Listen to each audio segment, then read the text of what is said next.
Middle east और मशरिक़ वस्ता में जिस तरह से कशीदगी बरकरार है, ऐसे में अब लगातार बातचीत का भी दौर चल रहा है। अरब ममालिक या मशरिक़ वस्ता के ममालिक ये चाहते हैं कि यह जंग ना हो तो बेहतर है, और दूसरी तरफ अमेरिका और इजराइल ने भी बातचीत की है। बेंयामिन नेतन्याहू और डोनाल्ड ट्रंप की भी बातचीत हुई है, और उसके बाद अमेरिका ने यह इशारा दिया है कि एक तरह से जंग ना हो तो बेहतर है। लेकिन फिर भी जिस तरह ईरान एक तरह से डटा हुआ है, ईरान असल में पूरी तैयारी के साथ है, और ईरान ये समझ रहा है कि चाहे अमेरिका हो या इजराइल, ये दुनिया की वो बदतरीन ताकतें हैं जिन पर भरोसा नहीं किया जा सकता है। ये वो मुल्क हैं जो वादा खिलाफी करते ही करते हैं, क्योंकि अमेरिका एक तरफ ये भी कह रहा है कि वो जंग नहीं चाहता है, और दूसरी तरफ ये भी बयान आता है कि उसका जो बहरी बेड़ा है वो पहुंच रहा है, जो जहाज है वो भी अब पहुंच रहा है मशरिक़ वस्ता, और अब्राहम लिंकन पहले से पहुंचा हुआ है, तैयारियां पूरी हैं। तो अमेरिका और इजराइल पर भरोसा नहीं किया जा सकता है। लेकिन दरअसल अमेरिका को एक बड़ा डर भी सता रहा है, और यह डर इस वजह से भी है कि अमेरिका दरअसल बहुत ज़्यादा अपने आप को महफूज महसूस नहीं कर रहा है।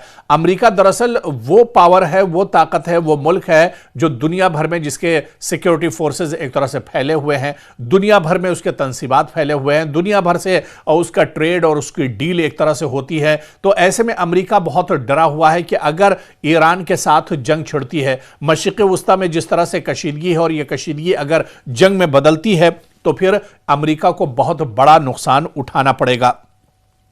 दरअसल ईरान और अमेरिका की बात की जाए तो इनके दरमियान तो कशीदगी दहाइयों से रही है।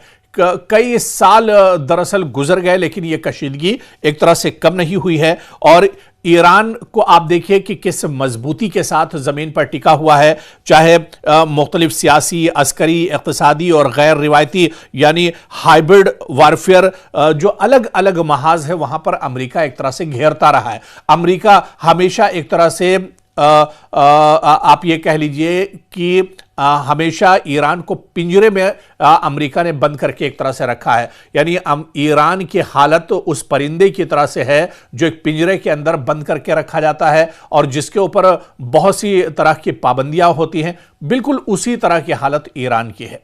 लेकिन क्या मौजूदा वक्त में ईरान की हालत इसी तरह की है, या मौजूदा वक्त में ईरान के हालात जो हैं बदल चुके हैं? अलग अलग महाजों पर, चाहे सियासी महाज की बात करें, अक्सरी महाज की बात करें, इक़्तिसादी महाज की बात करें, क्या इन पर ईरान अब एक तरह से बदला हुआ ईरान है? ईरान की सूरत हाल अब बहुत ज्यादा बदल चुकी है। इसे भी हम समझने की कोशिश करेंगे, क्योंकि अब जिस तरह से पहले अमेरिका ईरान को परेशान कर रहा था, ईरान पर दबाव बनाने की कोशिश कर रहा था, अब हालिया दिनों जो कुछ देखा गया, और खासतौर से इजराइल के साथ जो जंग ईरान की हुई थी, उसके बाद अब एक नया ईरान देखने को मिल रहा है।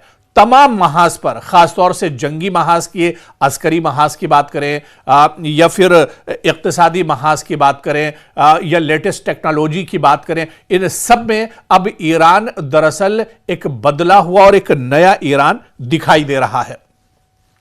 और यही वजह है कि अमेरिका के सामने एक बहुत बड़ा डर है, और जो सबसे बड़ा डर अमेरिका के सामने है वो है मशरिक़ वस्ता में प्रॉक्सी नेटवर्क को लेकर। जी हां, मशरिक़ वस्ता यानी मिडिल ईस्ट में जो प्रॉक्सी नेटवर्क है, उसको लेकर अमेरिका बहुत ज्यादा डरा हुआ है। अमेरिका यह जानता है कि अगर ईरान के साथ जंग शुरू होती है, लड़ाई शुरू होती है, तो ईरान प्रॉक्सी वॉर एक तरह से छेड़ देगा। अब आप ये कहेंगे प्रॉक्सी वॉर क्या होती है, इसे भी हम समझने की कोशिश करेंगे। दरअसल प्रॉक्सी वॉर के जरिए ईरान कहीं ना कहीं अमेरिका पर एक बहुत बड़ा दबाव बना रहा है। आप देखिए कि ईरान ने खित्ते में इत्तेहादी और मुसल्लह ग्रुपों का एक नेटवर्क कायम किया है, जिसे बाज औकात एक्सेस ऑफ रेजिस्टेंस भी कहा जाता है। ये दरअसल जो एक्सेस ऑफ रेजिस्टेंस है, ये ईरान के हक में है, और यही एक्सेस ऑफ रेजिस्टेंस जो है, या यही जो नेटवर्क है ईरान का, ये बहुत मजबूत है। अमेरिका इसको भेद नहीं पा रहा है, या अमेरिका के पास इसका एक तरह से जवाब नहीं है। और इस एक्सेस ऑफ रेसिस्टेंस में, इस नेटवर्क में ईरान के साथी कौन कौन है, इनमें लबनान से हिजबुल्लाह है, गजा में अगर आप आ जाते हैं फिलिस्तीन में तो हमास है, इसी तरह से इराक में अगर आप आ जाते हैं तो पॉपुलर मोबिलाइजेशन फोर्सेस हैं जो एक तरह से ईरान के हक में खड़ी हैं। यमन में अगर आप आ जाइए मशरिक़ वुस्ता में तो जो हूसी मुजाहिदीन हैं, हूसी जो लड़ाके हैं, ये एक तरह से इस नेटवर्क में शामिल हैं। तो ये नेटवर्क दरअसल बहुत मजबूत है, यानी जिस नेक्सस की हम बात कर रहे थे या फिर जिस प्रॉक्सी नेटवर्क की हम बात कर रहे थे, ये प्रॉक्सी नेटवर्क मशरिक़ वुस्ता में ईरान का बहुत मजबूत है और इसी प्रॉक्सी नेटवर्क को अमेरिका दरअसल नहीं भेद पा रहा है।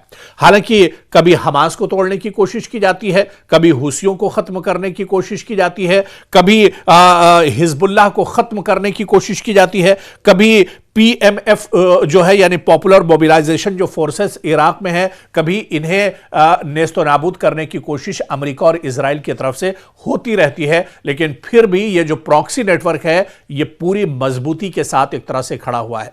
गजा की मिसाल आपके सामने है। गजा में हमास को खत्म करने के लिए इजराइल ने जंग छेड़ी थी, 1 साल से ज्यादा यह जंग चली, लाखों लोगों का कत्लेआम किया गया, मारे गए, लेकिन हमास खत्म नहीं हुआ। हमास के मुजाहिदीन आज भी जमीन पर लड़ाई कर रहे हैं। हमास के मुजाहिदीन आज भी उनके पास हथियार और गोला बारूद है और वो जंग में एक तरह से शामिल है और कहीं ना कहीं वो एक तरह से मौजूद हैं। और इसके अलावा हूसी बागी जो बहुत बड़ी जिनकी तादाद नहीं है, हूसी जो लड़ाके हैं, आप देखिए हूसी मुजाहिदीन आज भी मौजूद हैं और इजराइल और अमेरिका की नाक में दम किए हुए हैं। इसी तरह से ये जो प्रॉक्सी जो नेटवर्क है ये दरअसल ईरान का बहुत मजबूत है मशरिक़ वुस्ता में, और इसी प्रॉक्सी नेटवर्क को लेकर अमेरिका बहुत परेशान है। इसी प्रॉक्सी नेटवर्क को लेकर इजराइल एक तरह से बेचैन नजर आता है और माहिरीन और एक्सपर्ट यह कहते हैं कि अगर ईरान और अमेरिका के दरमियान जंग शुरू होती है तो जो सबसे बड़ा नुकसान होगा अमेरिका का वो यही प्रॉक्सी नेटवर्क करने जा रहा है। और ये जो छोटे छोटे ग्रुप, जो छोटे छोटे लड़ाका ग्रुप हैं, जो मुजाहिदीन हैं, यानी हूसी मुजाहिदीन की बात करें तो अरब सागर के अंदर, रेड सी के अंदर ये बहुत खतरनाक माने जाते हैं। इसी तरह से हमास की बात करें तो फिलिस्तीन और पूरे मशरिक़ वुस्ता में इनका दबदबा एक तरह से माना जाता है। फिर इराक में आइए तो पॉपुलर मोबिलाइजेशन फोर्सेस बहुत मजबूत मानी जाती हैं। और इसी तरह से हिजबुल्लाह, लबनान का हिजबुल्लाह जो ग्रुप है वो तो बहुत ही खतरनाक ग्रुप है। तो ऐसे में अमेरिका के सामने दरअसल चैलेंजेस बहुत हैं और इसी वजह से अमेरिका दरअसल आगे नहीं बढ़ पा रहा है, या अमेरिका यह फैसला नहीं ले पा रहा है कि मशरिक़ वुस्ता में वो कदम आगे बढ़ाए या फिर कदम पीछे खींचे।